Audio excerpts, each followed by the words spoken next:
Sobat Kairos yang dikasihi Tuhan Yesus Kristus, firman Tuhan bagi kita saat ini tertulis dalam Galatia 3 ayat 11.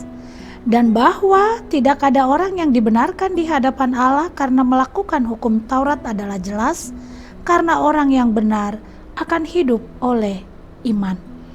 Sobat Kairos, Rasul Paulus menyampaikan bahwa keselamatan hanya oleh karena kasih karunia dan bukan karena melakukan hukum Taurat. Hukum Taurat tidak memberikan keselamatan. Hukum Taurat tidak bisa membenarkan orang berdosa. Hanya anugerah Tuhan dan kebaikan Tuhan semata yang telah mengorbankan dirinya mati di kayu salib. Kita tidak akan pernah bisa bebas dari hukuman dosa dengan cara mengerjakan hukum Taurat dengan lebih baik. Karena tidak seorang pun yang dibenarkan oleh karena melakukan hukum Taurat. Tertulis dalam Galatia 2 ayat 16. Hukum Taurat berfungsi sebagai penuntun untuk menyadari dosa dan membawa manusia kepada Kristus. Namun tidak ada seorang pun yang mampu menyelamatkan diri dengan menaatinya secara sempurna.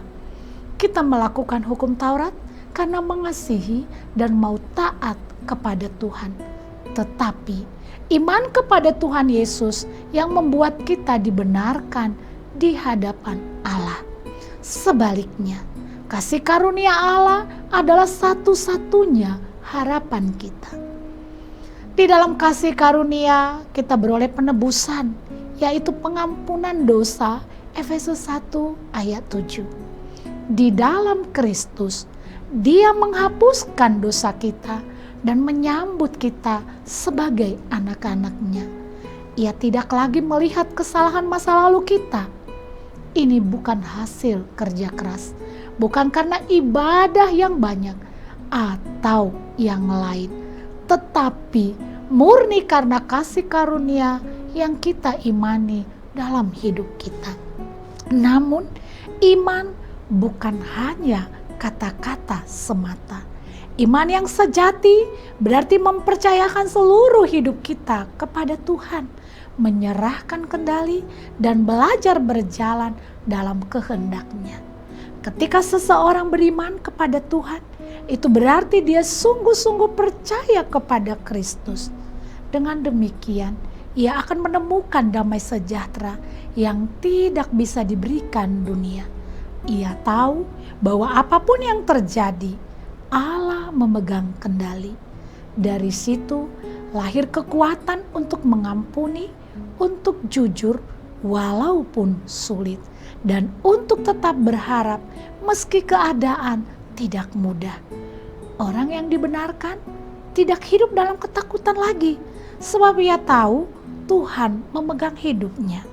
Orang beriman tidak hidup untuk diri sendiri, tetapi untuk menyenangkan hati Tuhan. Ia memang bukan manusia sempurna, tetapi hatinya selalu mau diperbaharui. Sobat Kairos, dengan demikian renungan kita hari ini mengingatkan kita bahwa manusia diselamatkan hanya oleh iman, bukan perbuatan baik. Manusia tidak dibenarkan lewat perbuatan menaati Taurat, tetapi hanya oleh iman kepada Kristus. Keselamatan telah dianugerahkan Tuhan kepada kita. Mari kita mempercayakan hidup kita hanya kepada Allah. Mari kita memiliki iman yang percaya kepada Kristus, karena hidup yang kita jalani ini adalah anugerah dan kasih karunia dari Tuhan. Amin. Selamat beraktivitas, Sobat Kairos. Tuhan memberkati. Shalom.